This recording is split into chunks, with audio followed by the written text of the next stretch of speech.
Hey everyone, this is John from EastCoastArmory.com, and I'm here today with a project update video for this 1/6 scale Armortek radio-controlled Russian T34 85 tank. Since the last project update, the model's interior is really fleshing out now. The amplifier unit has been added as well as it's been tested. Along those lines, the turret rotation system has also been assembled and fitted to the vehicle at this time. Picking up where we left off in the last video, in that video I went ahead and described the work that went into the installation of the CPU, mounting it in a vertical format, along with adding both of the speakers. Remember, there's two on this one in the front, one in this section over here, below this plate, and I also went ahead and went into more detail and depth about the smoke system. Well, at the end of that video, I went ahead and mentioned that the aluminum plate is going to need to be fabricated in order to mount on the amplifier unit in this portion over here. Well, also in that last video, you'll note that I wasn't able to fabricate this component because I needed to get a cutting disc for my angle grinder in order to cut the thick aluminum plate that we have here. Well, long story short, the cutting disc was acquired, and I went ahead and cut the plate, and now at this point here, it's been fastened to the tank. With the camera off of the tripod, you can see exactly how the system is secured in place. It's done very simply with two fasteners, one on either end. These fasteners are originally supplied on the model and are used to mount the sponson to the side of the hull. In order to secure the plate, I simply removed those fasteners and added these longer ones to compensate for the extra length now of this plate as well as the spacers. On that note, the plate needs to be sitting on spacers just so that it can clear the two rear motors along with the other equipment that's located on the under portion here of this plate. With the plate now added, this gives me a fantastic surface to add the amplifier as well as some other bits of equipment that are going to be necessary to be fixed to this vehicle. While also on the plate, you can see the cutouts that are added on either side. This is of course clearance for the swing arms for the suspension pieces to move up and down. With the way this tank is designed, the large Allen fastener here is connected to the spring suspension, and when the unit actuates, it actually goes up and down. So the clearance is required in these two locations here on this vehicle. Well, with the camera back on the tripod, I can now focus on the amplifier. The unit here needs to be mounted in a way where the volume knob is actually very accessible, and luckily with the way the T34 is designed, we have here the rear armor plate cover section, and of course there is the main engine hatch that is found in this section over here. With some careful adjustments, I should be able to have the unit lie on the inside here and have the volume control knob at easy accessible point right there at your fingertips. I also went ahead and checked the clearances required so that it avoids any sort of potential issues with the equipment mounted in place. They do not interfere in any way, shape, or form the mounting of this piece. As you can see, it's not fully hollowed out. There are several pieces that are left on the turning. So, with the way the piece is designed, I can still mount it to the top deck, but it's absolutely not making any contact whatsoever with the machinery underneath. This is another one of those things you have to watch out for when you're working on a model like this. You know, when you're working at it in a convertible type format over here, it looks like you're going to have some clearance, but when you then add on the top panels and some of the other features and plating to it, you could run the risk of potentially making contact with the roof, and it's just going to cause some problems. So bear that in mind if you're working on not just one of these vehicles, but any radio control tank in general. On the amp itself, it's in pretty good shape. However, there is one small little bit of damage on here, and this just came from the unit just clunking around the shop, and this is something that can easily happen to any electronic bit, actually. This one orange wire over here snapped off of its little jack.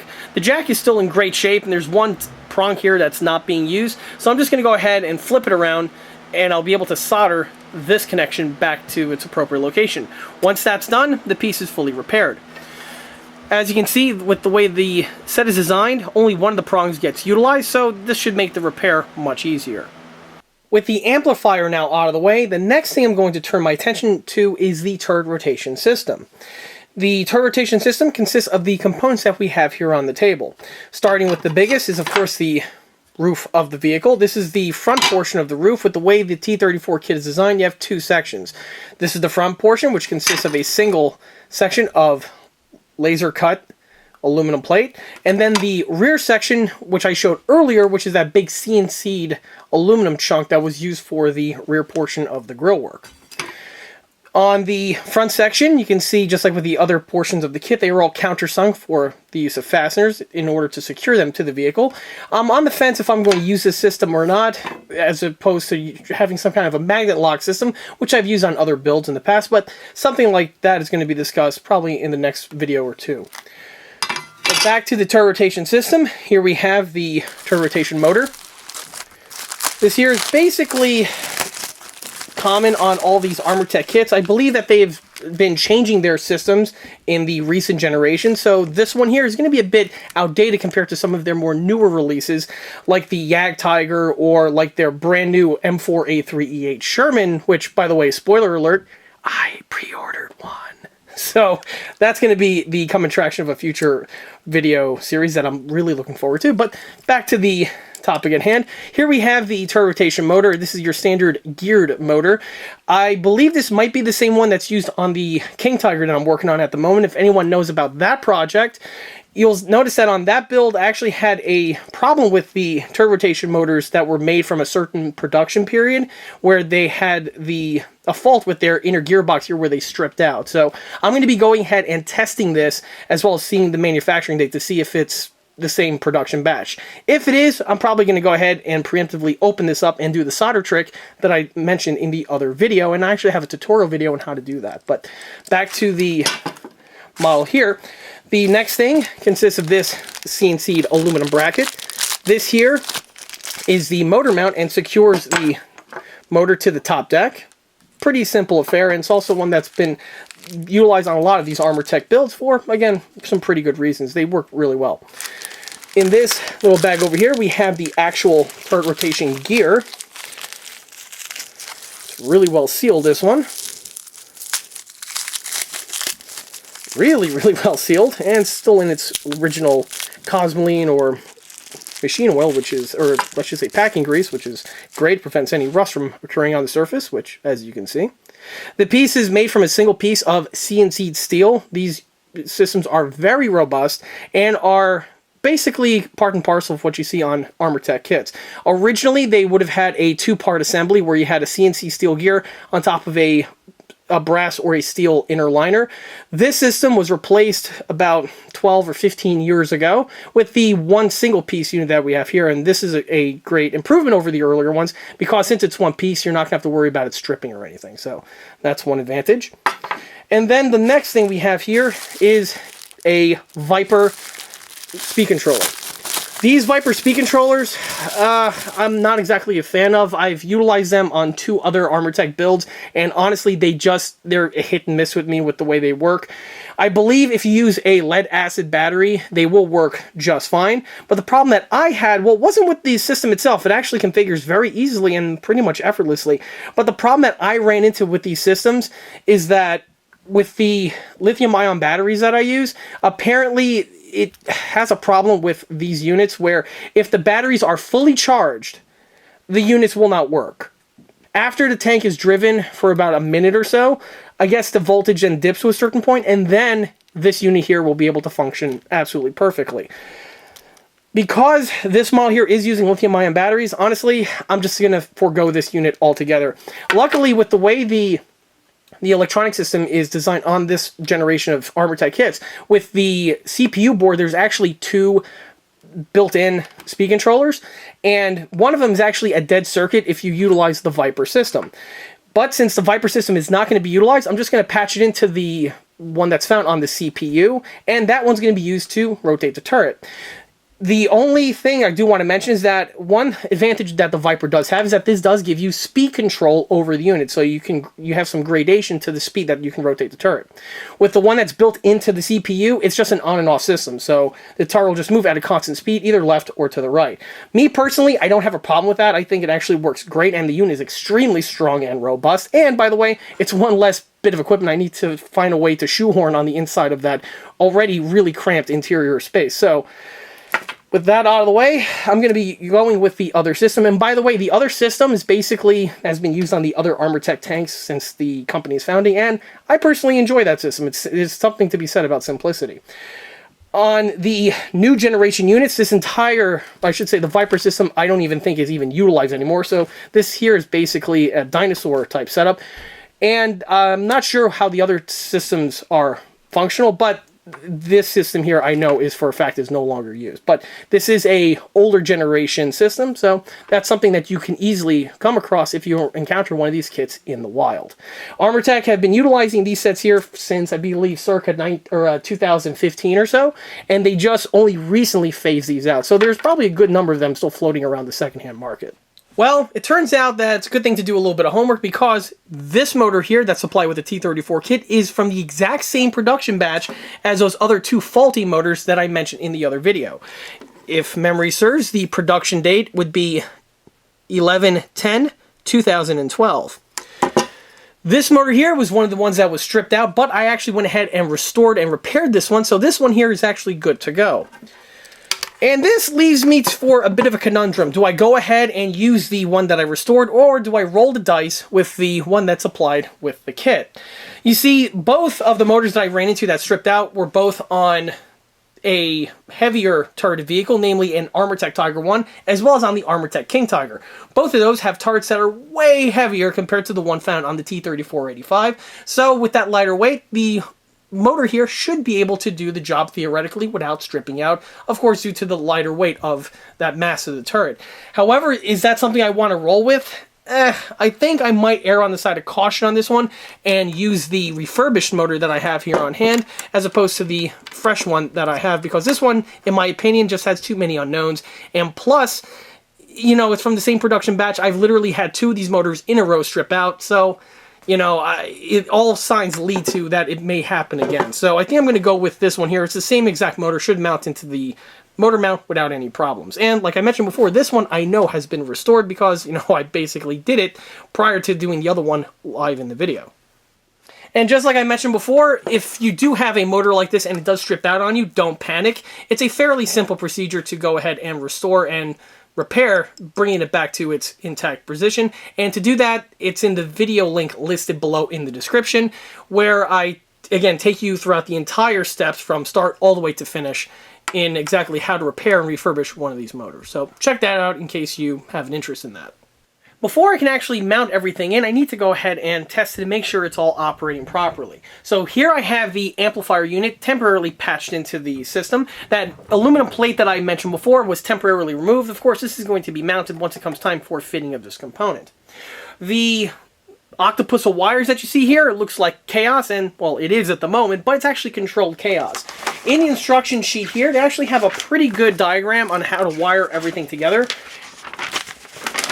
And it's basically monkey see, monkey do. You have to go ahead and carefully count which one of these plugs go from the power supply to the unit, as well as from the unit to the RC systems. It kind of patches in right between the two in a nice little sweet spot, and if it's done properly, you will have your sound system properly hooked up. Currently, the sound system is not fully configured at this point. Generally, I like to take the sound card, mail it to the UK, where there's a individual that I know that's way better at configuring these things than I can ever hope to be. So that's something that's probably going to happen as the build progresses, but at the moment, I can at least test it to see if it's properly hooked up and the speakers are patched in.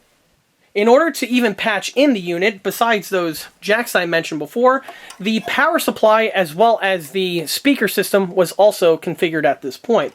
In the last video update, I mentioned that on the front and rear speakers here, I had really two long wires that extended on the inside. Well, at this point here, the wires have been permanently attached to the vehicle, and they have been bridged together. Because both of the speakers feed from the same output file in terms of the audio, you don't need to have the two patched into two separate jacks.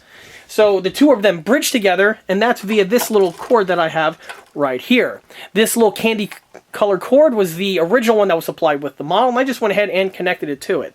For the power supply, this is also the kit supply one via the kit supply jacks.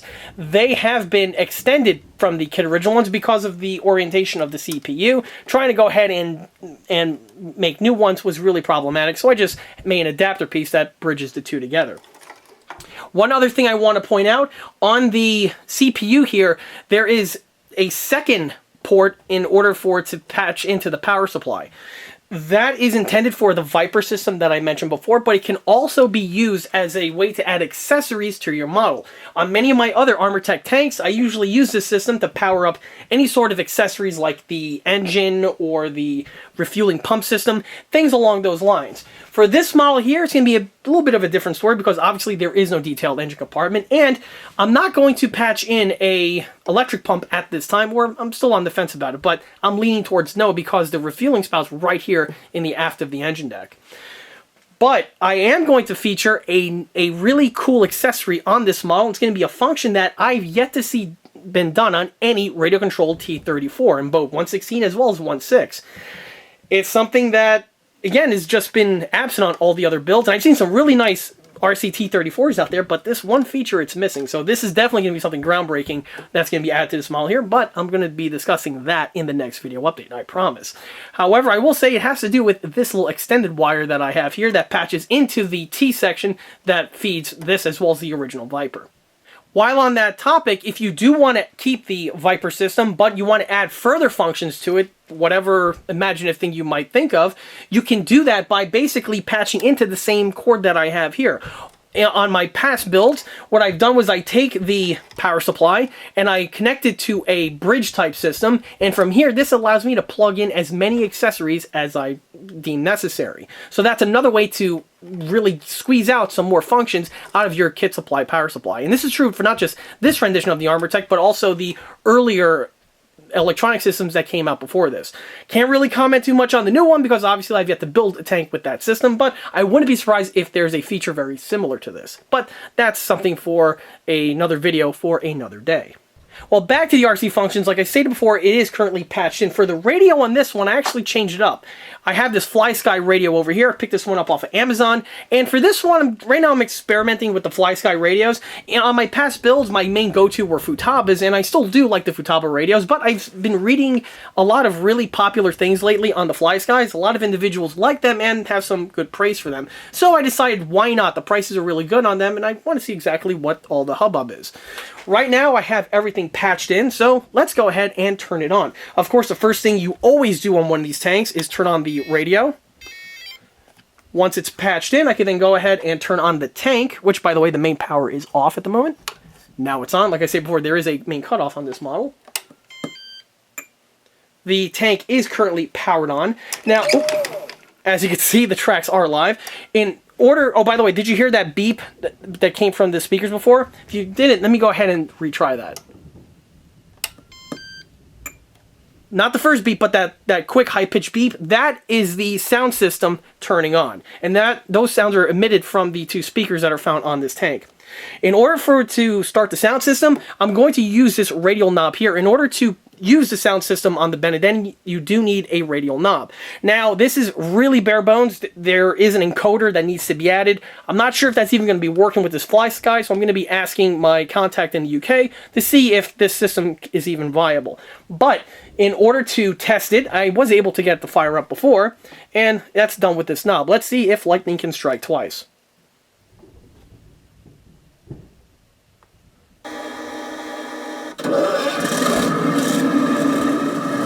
And it looks like it is. Right now, the volume is pretty low, but like I said before, there is a volume control here found on the Amplifier Unit. If I go ahead and rotate it, you can adjust the volume of your model.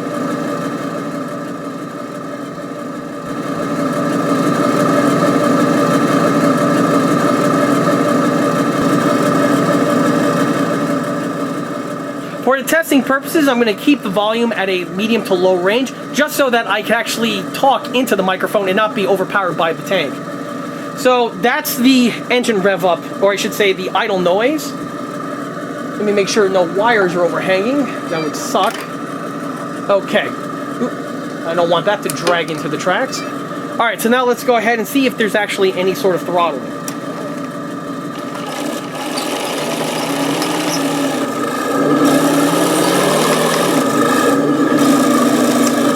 That's the other track in operation right now. I don't think you can see it in frame, so let me go ahead and adjust the camera.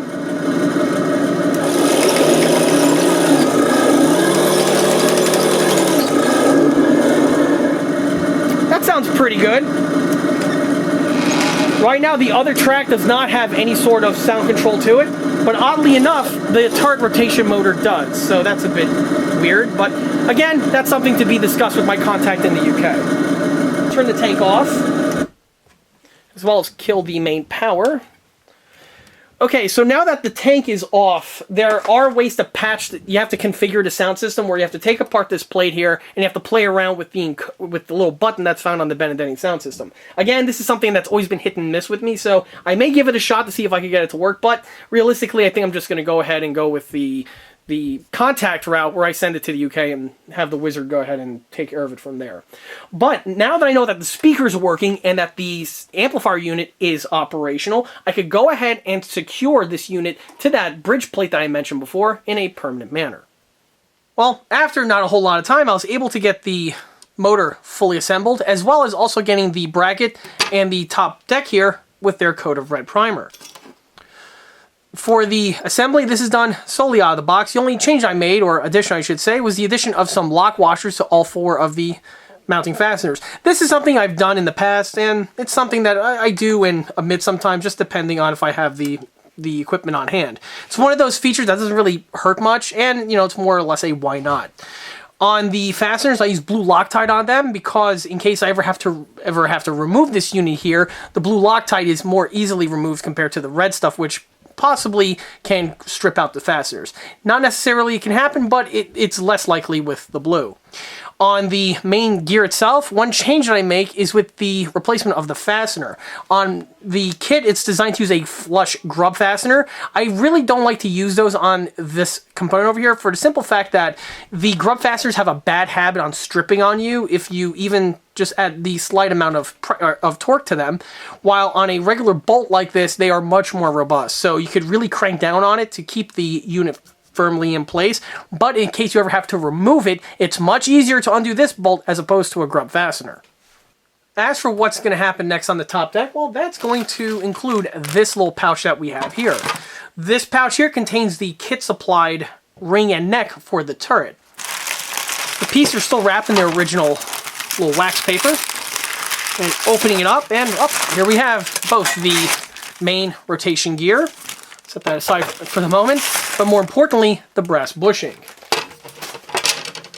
Starting with the main rotation gear, this is a laser cut steel component. This will fasten to the bottom portion of the turret, and it's what engages with the rotation motor here, and this is exactly how the turret is rotated. This is basically customary on all the Armortek kits, and it's one that does work very, very well. The next bit of component, however, is the bushing. The bushing is a very nicely engineered piece of equipment. It's made from a single piece of brass that is CNC to the appropriate proportions. And basically what this does, it goes into this location over here and it gives you a standoff from the top of the deck, from the bottom portion of the turret. This is also a hallmark on the Armortek kits, and it's one that has been used basically since day one, although on the original ones they were a two-piece assembly, but that's really something discussed in the other video that I mentioned on the Tiger. Back to the T34 here, it is a single-piece ring, however, it doesn't have any sort of fasteners on it in order to secure it to the top deck. This is something that has been done on Armortek kits in the past, and it's one that I like to improve upon. On these turret rings, the kit instructions recommends you fasten it to the top deck via adhesives or epoxies as they put it. However, in my experience, that technique is not really the best at keeping everything in place, and in the end of the day, you just can't beat fasteners. The Fastener Modification is one that I highly recommend. It's one that I've also utilized on several other builds that are found on this channel, from Panthers, Shermans, Tigers, you name it.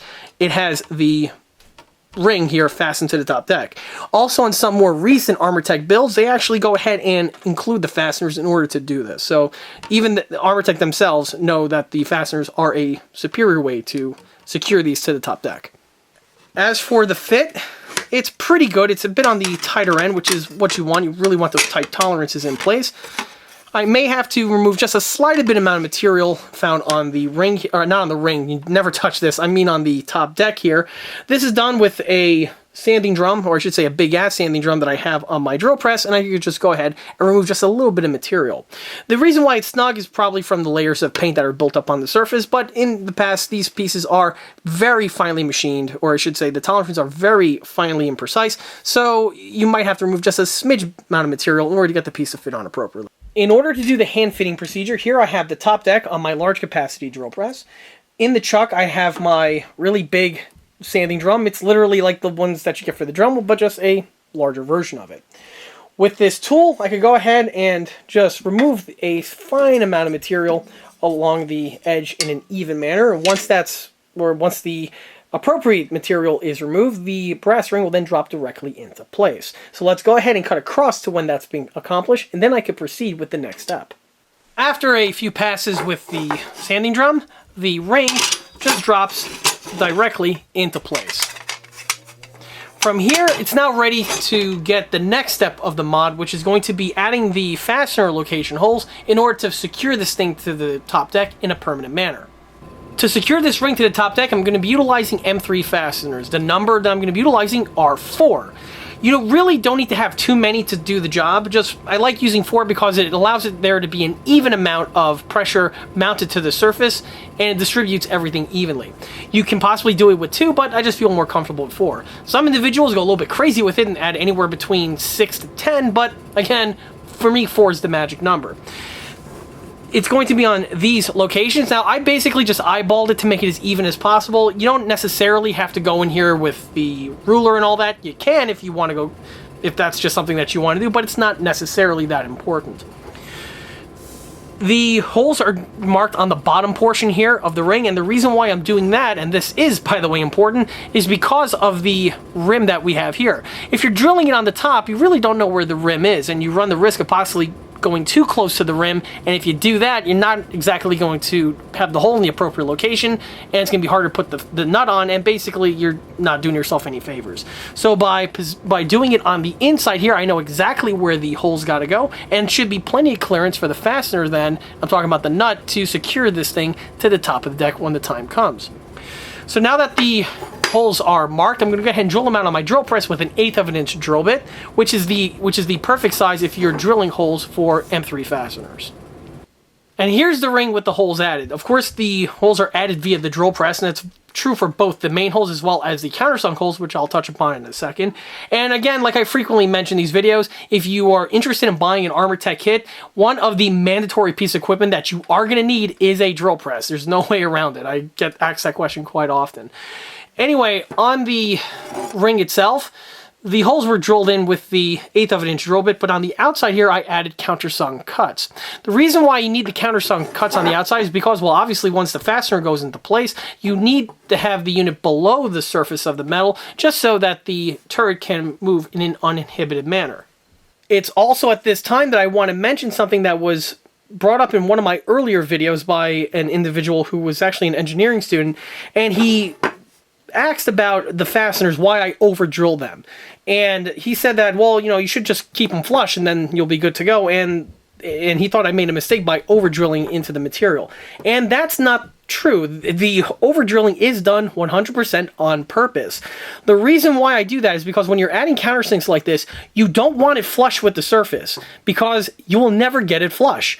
No matter how well the countersunk hole is drilled, you will always have the fastener protrude ever so slightly from the surface here of the ring. And this is not just true for the ring, but also true for the body panels themselves, which is why if you watch my earlier videos where I'm assembling the body panels, I over drill into the material with it's at the countersinks for the same exact reason.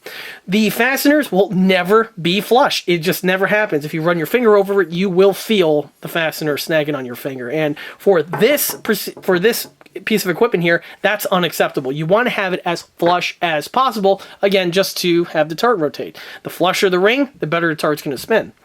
So I always found it that it's better to over drill into the metal so that the head of the fastener is below the surface.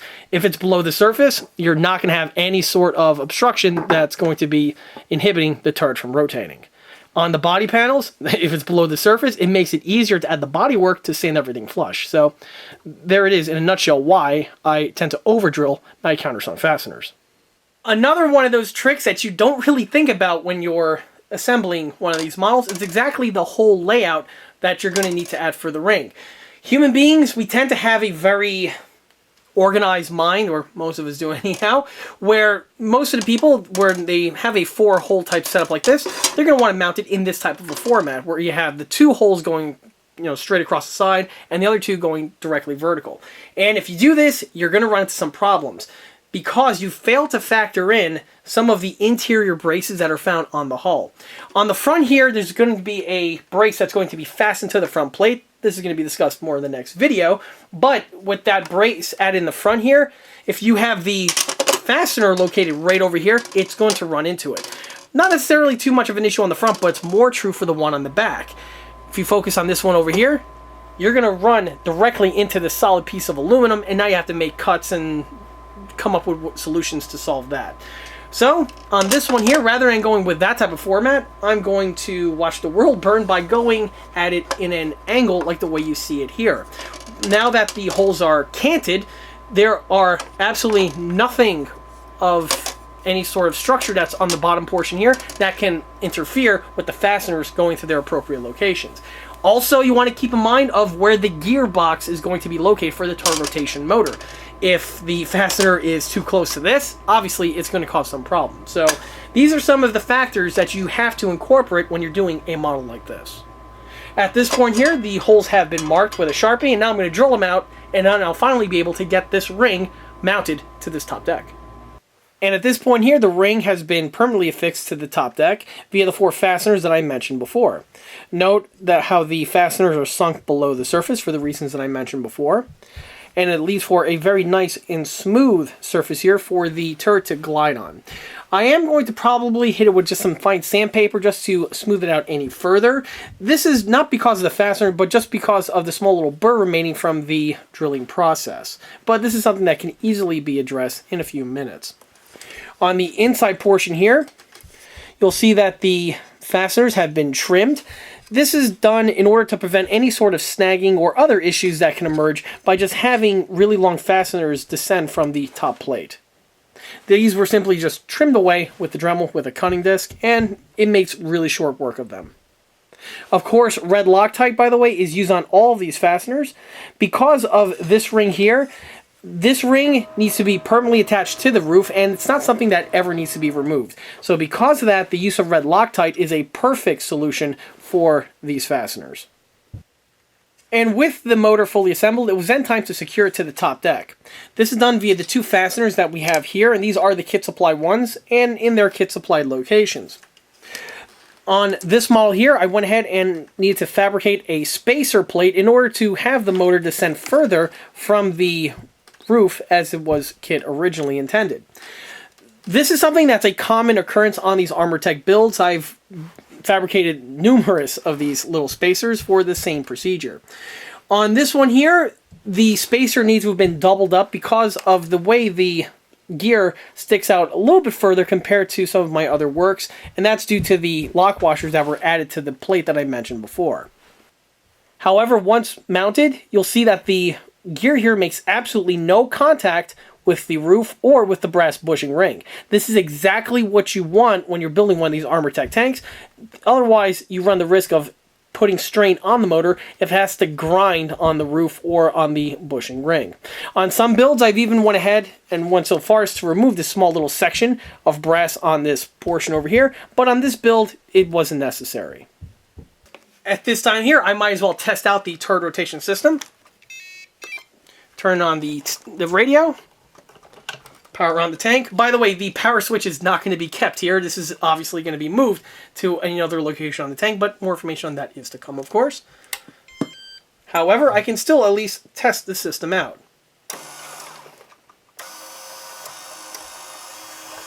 As you can see, and more importantly, as you can hear, the unit spins absolutely smooth without any sort of grinding or other types of noises that would signify that the unit is making contact with a foreign object, or just there's a problem with the gearbox itself.